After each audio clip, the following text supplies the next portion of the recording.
Das große Geschenk vom großen Schnee. Der liebe Gott hat vom Himmel oben herabgeschaut auf die Schweiz und er hat gesehen, wie alle Schweizer wie bei einem Ameisenhaufen nervös hin und her gerannt sind.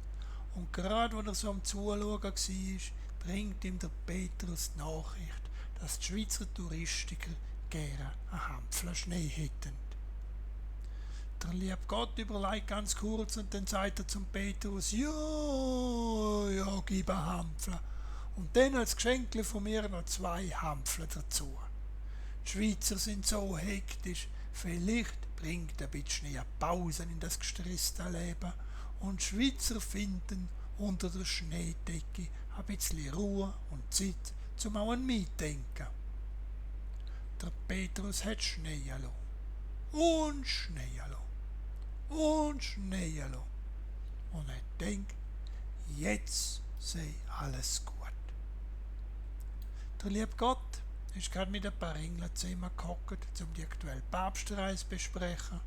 Da kommt der Petrus und sitzt und sagt, Entschuldigung, lieber Gott, aber das mit der Schweiz ist ein Flop gewesen. Der liebe Gott hat sich gerne vom Sitzungsthema ablenken lassen und hat auf die Schweiz herabgeschaut. Und zuerst hat er gemeint, er sehe nicht recht. Es hat zwar eine Meter hohe Schneedecke auf der Schweiz, aber für Ruhe und Besinnung war nichts herum. Die Schweizer haben geschaufelt wie verrückt, sind mit Flügen umeinander donnernd, haben Raketen verschossen zum die Lawinen zu springen, haben Salz und andere Chemie gestreut, haben gefräset und geschleudert, plattgewalzt und verdichtet und über der ganzen Schweiz war eine dicke Dieselrauchwolke von all diesen potenten Maschinen und Apparaten. Der liebe Gott hat den Kopf geschüttelt und gesagt, ich glaube fast, da habe ich jetzt was falsch gemacht.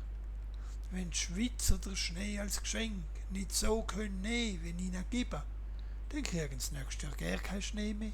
Vielleicht verhilft ihnen ein grüner Winter zu mehr Ruhe und Besinnung. Das habe ich beobachtet am 13. Januar 1995.